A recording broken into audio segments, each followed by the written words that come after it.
Hello dear student, मैं Vimal Agrawal. Welcome to this channel. आज हम इस वीडियो में D pharma second year subject pharmacology chapter chemotherapy topic sulfonamide drug पर बात करेंगे। जैसे कि आप सब लोगों को पता है, हम इस चैनल के माध्यम से D pharmacy first year and D pharmacy second year के सब्जेक्ट के लिए online video lecture and government paramedical staff vacancy से रिलेटेड वीडियो लेके आते रहते हैं। सो आप इस चैनल को सब्सक्राइब कर लें, बेल आइकन के बटन को प्रेस कर दें, जिससे हम जो भी वीडियो अपलोड करें उसका नोटिफिकेशन आप तक प्रॉपर पहुंच सके। चलिए इस वीडियो को स्टार्ट करते हैं और देखते हैं सल्फोनामाइड क्या होता है। यहाँ पर ये क्लियर बताया गया है, sulfonamide are anti microbial agent which contain a sulfamido group.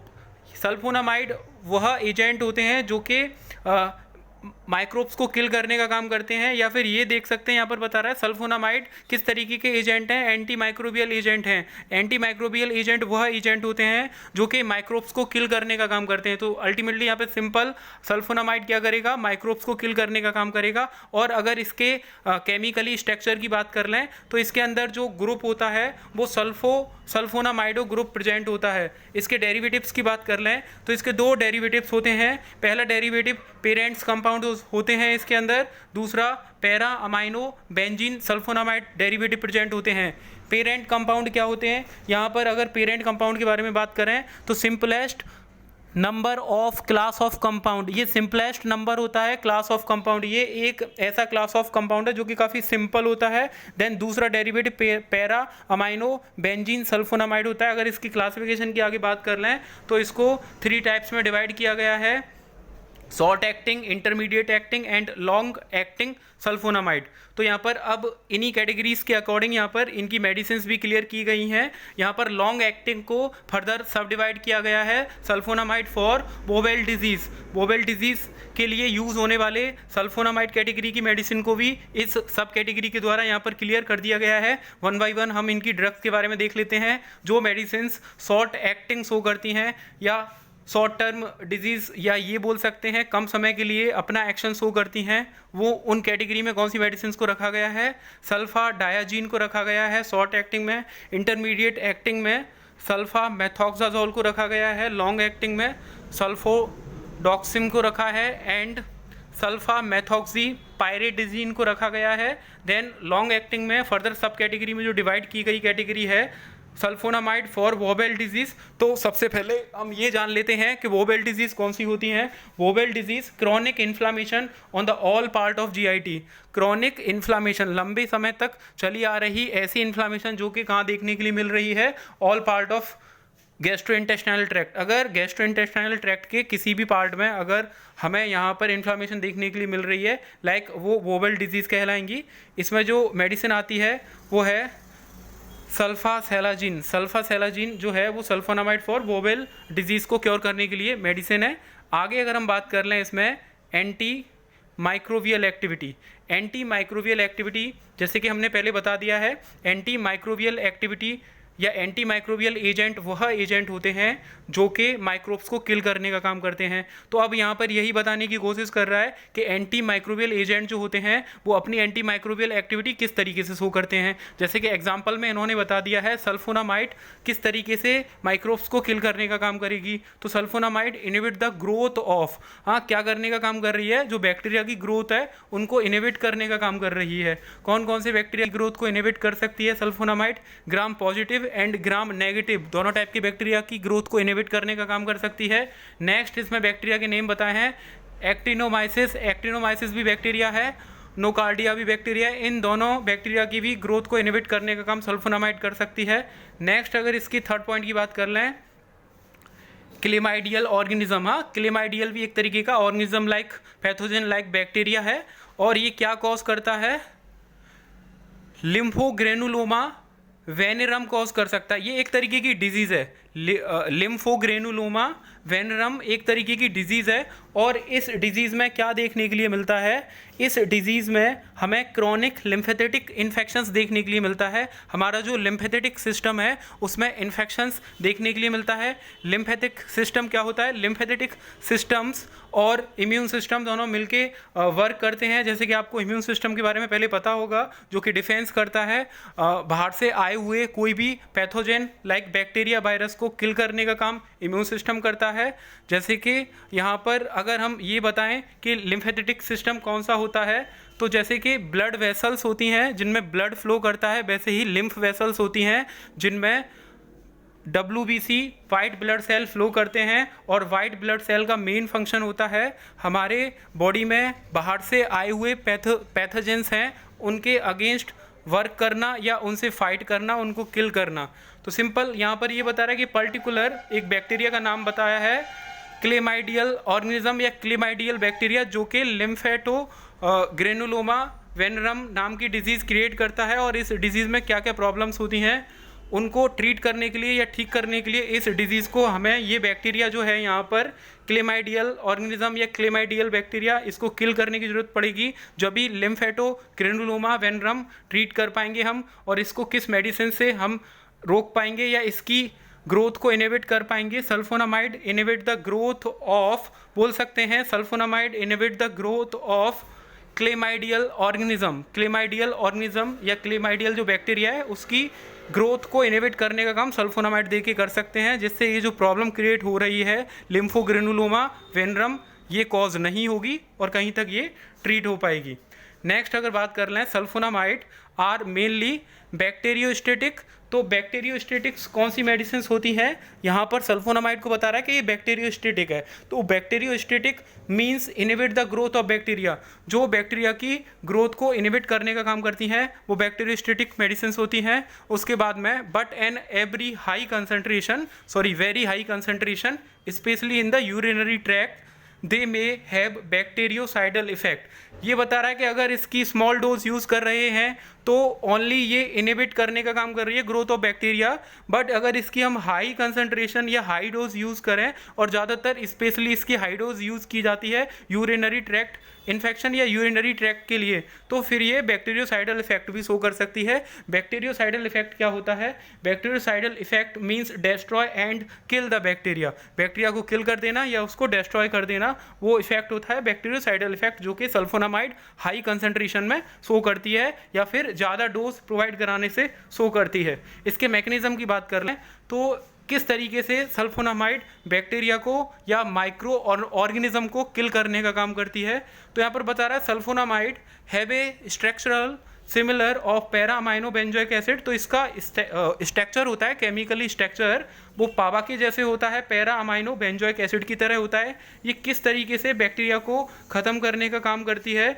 Bacteria के अंदर जो फॉलिक एसिड सिंथेटेज नाम का एंजाइम होता है जो कि रेस्पॉन्सिबल होता है फॉलिक एसिड सिंथेसिस के लिए, ये यहाँ पर सल्फोनामाइड क्या करती है, ये उस सिंथेसिस को रोकने का काम करती है। अगर उस सिंथेसिस को रोकने का काम किस तरीके से करती है, यहाँ पर जो फॉलिक एसिड सिंथेटेज नाम का जो एंजाइम है जो कि फॉलिक एसिड सिंथेसिस के लिए रेस्पॉन्सिबल होता है, फॉर्मेशन ऑफ फॉलिक एसिड के लिए रेस्पॉन्सिबल होता है, बट हम सल्फोनामाइड प्रोवाइड करा के उस एंजाइम को इनहिबिट करने का काम करते हैं, जिसका नाम फॉलिक एसिड सिंथेसिस है। जब फॉलिक एसिड सिंथेटेज एंजाइम को हम ब्लॉक कर देंगे तो वहाँ पर फॉर्मेशन ऑफ फॉलिक एसिड नहीं हो पाएगा, जिसकी वजह से बैक्टीरिया की यहाँ पर डेथ हो जाएगी। एसेंशियल होता है बैक्टीरिया की ग्रोथ के लिए फॉलिक एसिड, जो कि उसको मिल नहीं पाएगा और न मिलने की वजह से यहाँ पर बैक्टीरिया की डेथ हो जाएगी। आगे अगर हम बात कर लें, आगे का जो पॉइंट है यहाँ पर बता रहा है एब्जॉर्प्शन एंड एक्सक्रीशन। इसमें ये क्लियर किया गया है एब्जॉर्प्शन एंड एक्सक्रीशन, किसका एब्जॉर्प्शन किसका एक्सक्रीशन। तो सल्फोनामाइड का एक्सक्रीशन और सल्फोनामाइड का एब्जॉर्प्शन हम यहाँ पर पढ़ने की कोशिश करेंगे। जैसे कि बता रहा है पहले पॉइंट में, sulphonamide use for systemic infection are rapidly. तो यहाँ पर ये बता रहा है कि ये जो सल्फोनामाइड होता है ये हमारे ब्लड सर्कुलेशन में या सिस्टमिक इन्फेक्शंस के लिए काफ़ी ज़्यादा हेल्पफुल रहता है। हमारे ब्लड स्ट्रीम में अगर कोई इन्फेक्शन है तो वहाँ पर काफ़ी अच्छा और बेटर इफेक्ट शो करता है, क्योंकि इसका जो एब्जॉर्प्शन होता है गैस्ट्रोइंटेस्टाइनल ट्रैक्ट से वो काफ़ी ज़्यादा रैपिडली होता है, जल्दी से ये एब्जॉर्ब होके हमारे ब्लड सर्कुलेशन में पहुंचने का काम करता है और वहाँ पर जो इन्फेक्शन है उसको ट्रीट करने का काम करता है। But sulphonamide use for local effect on intestine, और इसको हम लोकल इफेक्ट ऑफ इंटेस्टाइन के लिए भी यूज़ कर सकते हैं। नेक्स्ट अगर बात कर लें, sulphonamide are bound with plasma protein to extent of 50%। ये बता रहे हैं यहाँ पर जो ब्लड में प्लाज्मा प्रोटीन होता है उससे सल्फोनामाइड 50% तक बाउंड कर सकता है। देन नेक्स्ट पॉइंट में बता रहा है they are distributed in all tissue fluid except cerebral spinal fluid, cerebral spinal fluid को छोड़ के ये बॉडी के जितने भी टिश्यू फ्लूइड्स हैं उनमें जाके डिस्ट्रीब्यूट होता है, but in the presence of meningeal inflammation. अगर मेनिंजियल इन्फ्लामेशन आ रहा है, मेनिंजियल इन्फ्लामेशन मीन्स ब्रेन और स्पाइनल कॉर्ड पर इन्फ्लामेशन आना, अगर इस तरीके की कंडीशंस दिख रही हैं, मेनिंजियल इन्फ्लामेशन आ रहा है, तो इसकी हायर कंसंट्रेशन प्रेजेंट रहती है सेरिब्रो स्पाइनल फ्लूइड में। उसके बाद में फोर्थ पॉइंट की बात कर लें, sulphonamide are metabolize by acetylation. तो सल्फोनामाइड का अगर मेटाबॉलिज्म होना है तो एसिटाइलेशन प्रोसेस के द्वारा इसका बायोट्रांसफॉर्मेशन बोलो या मेटाबॉलिज्म बोलो, सल्फोनामाइड्स का अगर मेटाबॉलिज्म होना है तो कौन सी प्रोसेस के लिए या कौन सी प्रोसेस के अकॉर्डिंग यहाँ मेटाबॉलिज्म होगा, एसिटाइलेशन के तहत यहाँ पर मेटाबॉलिज्म होगा सल्फोनामाइड का, या बायोट्रांसफॉर्मेशन बोल सकते हैं। नेक्स्ट बात करें, free and acetylated sulfonamide are excreted in urine. अगर सल्फोनामाइड फ्री फॉर्म में है, किसी से बाउंड नहीं है, या फिर एसिटाइलेशन प्रोसेस उसका हो चुका है और वो एसिटाइलेटेड सल्फोनामाइड फॉर्म हो गया है, तो भी वो एक्सक्रीट हो सकता है। दो ही केसेस में यूरिन के थ्रू सल्फोनामाइड को हम एक्सक्रीट करा सकते हैं, या तो वो फ्री फॉर्म में हो, किसी से बाउंड ना हो, या फिर उसका एसिटाइलेशन प्रोसेस हो चुका है और अभी वो एसिटाइलेटेड सल्फोनामाइड बन चुका है, तो वो एक्सक्रीट कर जाएगा यूरिन से। नेक्स्ट अगर इसके एडवर्स रिएक्शंस की बात कर लें, तो इसके जो एडवर्स रिएक्शंस हैं इसमें बता रहा है कि एलर्जिक रिएक्शंस कॉज हो सकती हैं, जैसे फीवर आ सकता है, स्किन रेसेस हो सकते हैं, या फिर सीरम सिकनेस देखने के लिए मिल सकती है। अगर सीरम सिकनेस देखने के लिए मिले means reaction similar to allergy, serum sickness में एलर्जी की तरह रिएक्शंस या एलर्जी के जैसे सिमिलर रिएक्शंस देखने के लिए मिल सकती हैं।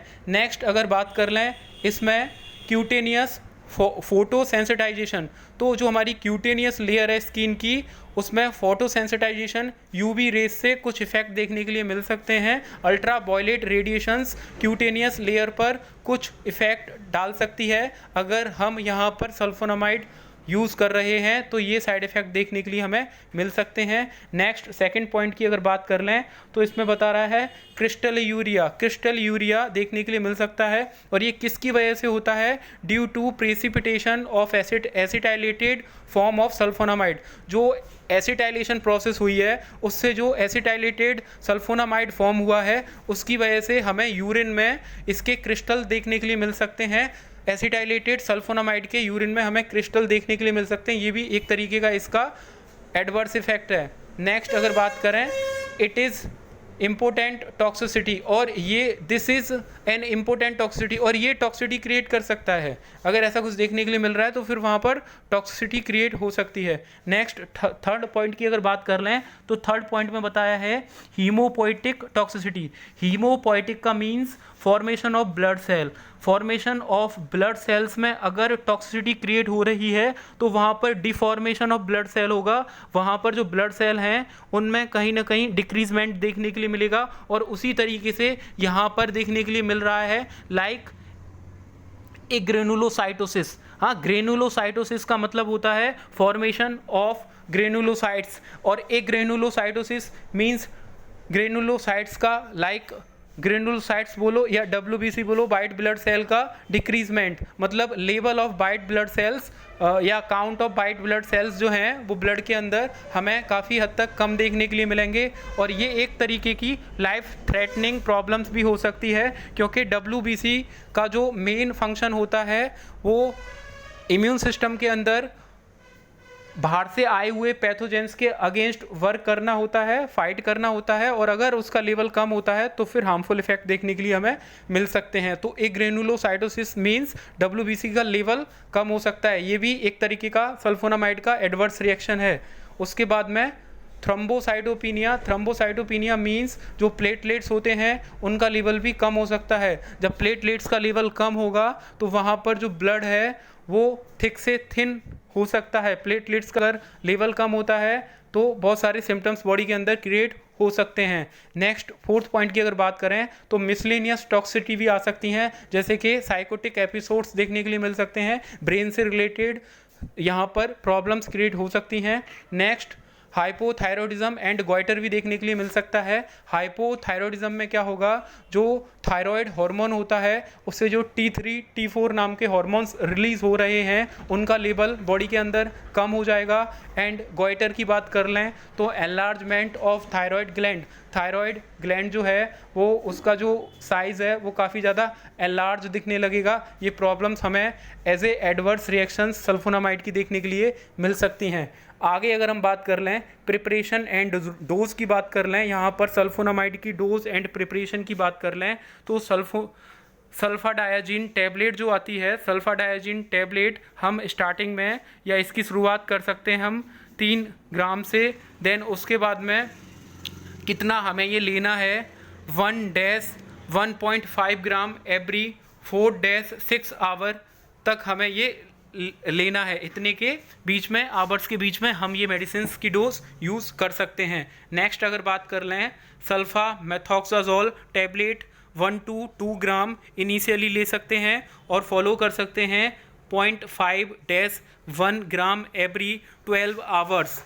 नेक्स्ट अगर बात कर लें ये डोज के बाद में थेराप्यूटिक यूजेस की अगर बात कर लें तो इसके जो थेराप्यूटिक यूजेस हैं, पहला थेराप्यूटिक यूज़ जो है वो एक्यूट डिसेंट्री जैसे कि पहले भी बताया है, ब्लडी डायरिया, हमें डायरिया के साथ में लूज मोशन के साथ में ब्लड देखने के लिए मिल सकता है। अगर ऐसी कंडीशंस देखने के लिए मिल रही हैं या फिर ब्लडी डायरिया कॉज हो रहा है जो कि बैक्टीरियल इन्फेक्शन होता है तो उसके लिए भी हम यहाँ पर सल्फोनामाइड का यूज़ कर सकते हैं और ब्लडी डायरिया और डिसेंट्री को ट्रीट करने का काम हम सल्फोनामाइड मेडिसिन से कर सकते हैं। उसके बाद में सेकेंड पॉइंट जो है वो अल्सरेटिव कोलाइटिस में भी सल्फोनामाइड का यूज़ कर सकते हैं, बट यहाँ पर एक स्पेसिफिक सल्फोनामाइड कैटेगरी की ही मेडिसिन का नाम बताया गया है, सल्फासालाजिन का यूज़ हम कर सकते हैं अल्सरेटिव कोलाइटिस में। अच्छा, अल्सरेटिव कोलाइटिस में क्या प्रॉब्लम्स देखने के लिए मिलती है, इसमें क्रॉनिक इन्फ्लामेशन देखने के लिए मिल सकता है।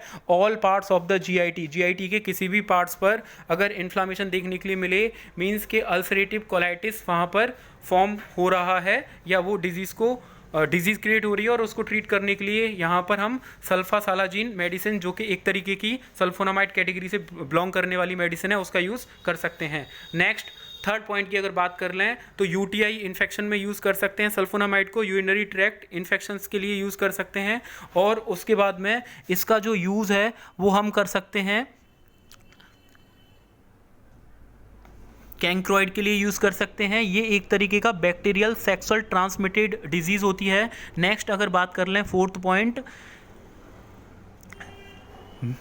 मेनिनगोकोकल मेनिंजाइटिस में भी यूज़ कर सकते हैं, मेनिंजोकोकल मेनिंजाइटिस में भी यूज़ कर सकते हैं। इसमें हमको इन्फ्लामेशन देखने के लिए मिलता है ब्रेन एंड स्पाइनल कॉर्ड में अगर इन्फ्लामेशन देखने के लिए मिल रहा है तो हम सल्फोनामाइड मेडिसिन का यूज़ कर सकते हैं। नेक्स्ट पॉइंट जो है ट्राइकोमा में यूज़ कर सकते हैं। ट्राइकोमा में हमें बैक्टीरियल इन्फेक्शन इफेक्ट देखने के लिए मिलता है हमारी आंखों में, तो उसके लिए भी यूज़ कर सकते हैं। नेक्स्ट यहाँ पर हम यूज़ कर सकते हैं अगर जो आइज़ का कॉन्जेक्टिवा पार्ट है अगर उसमें हमें इन्फेक्शन देखने के लिए मिल रहा है तो उस आइज़ के कॉन्जेक्टिवा पार्ट के इन्फेक्शन को ट्रीट करने के लिए सल्फोनामाइड का यूज़ किया जा सकता है। नेक्स्ट अगर बात करें प्रोफाइलैक्सिस ऑफ स्ट्रेप्टोकोकल टॉन्सिलाइटिस के लिए भी यूज़ कर सकते हैं।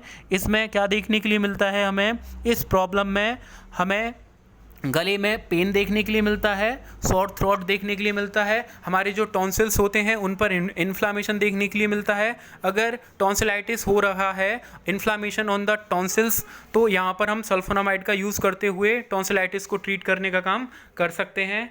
आगे अगर हम और इसी कैटेगरी की सल्फोनामाइड कैटेगरी की 2 मेडिसिन के बारे में और हम जान लेते हैं। जैसे यहाँ पर पहली जो कैटेगरी यहाँ पर जो मेडिसिन है सल्फोनामाइड कैटेगरी की वो है सल्फासालाजिन जो है इसमें बता रहा है it is a specific purpose of sulfonamide. हाँ, it is a specific purpose of sulfonamide. तो सल्फोनामाइड के ही जैसे ये अपना इफेक्ट शो करती है और it is use in the rheumatoid arthritis and ulcerative colitis. Ulcerative colitis के बारे में हमने पहले बता दिया है है chronic inflammation on the all part of gastrointestinal tract. तो हमारी GIT जो है गैस्ट्रोइंटेस्टाइनल ट्रैक्ट है उस पर अगर हमें क्रॉनिक इन्फ्लामेशन देखने के लिए मिल रही है मीन्स कि वो अल्सरेटिव कोलाइटिस कॉज हो सकता है और उसको ट्रीट करने के लिए हम सल्फासालाजिन यूज़ कर सकते हैं।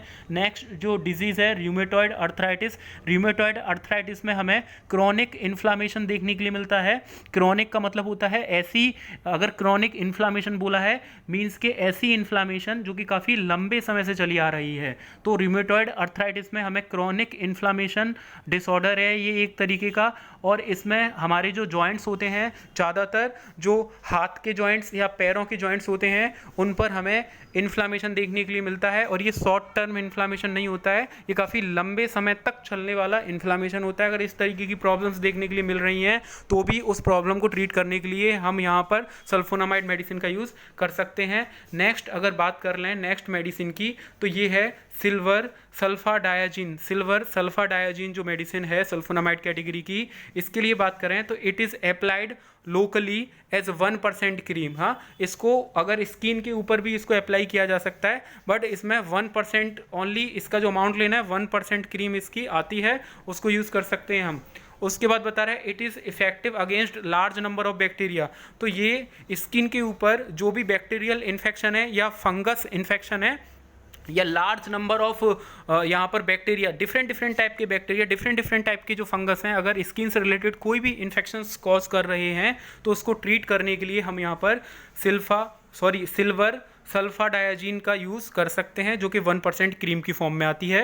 उसके बाद it slowly release silver which produce antimicrobial action. तो ये किस तरीके से एक्शन शो करती है, ये स्किन पर सिल्वर रिलीज करती है और वो सिल्वर जो होता है वो रेस्पॉन्सिबल होता है एंटी माइक्रोबियल एक्शंस के लिए। जो माइक्रो ऑर्गेनिज्म हैं उनको किल करने के लिए रेस्पॉन्सिबल होता है यहाँ पर silver. It is use in the burn to prevent infections. और स्किन अगर जल भी जाती है, बर्न हो जाती है, उसमें बर्न होने के बाद, जलने के बाद में अगर इन्फेक्शन कॉज हो रखा है या स्किन जलने के बाद में उसमें इन्फेक्शन हो गया है तो भी हम यहाँ पर सिल्वर सल्फाडायाजिन का यूज़ कर सकते हैं जो कि 1% क्रीम की फॉर्म में आती है। इससे रिलेटेड अगर कोई भी क्वेरी है, कोई भी क्वेश्चन है तो फर्स्ट ऑफ ऑल तो आपके लिए एडवाइस ये रहेगी कि आप इस वीडियो को रिपीट करके देखें। फिर भी रिपीट करने के बाद भी अगर क्वेरी है आपको कोई तो आप कमेंट सेक्शन में कमेंट कर सकते हैं, उसका रिप्लाई आपको जल्दी ही मिल जाएगा। इसी तरीके की वीडियो देखने के लिए चैनल को सब्सक्राइब करें, बेल आइकन के बटन को प्रेस करें जिससे हम जो भी वीडियो अपलोड करें उसका नोटिफिकेशन आप तक प्रॉपर पहुंच सके।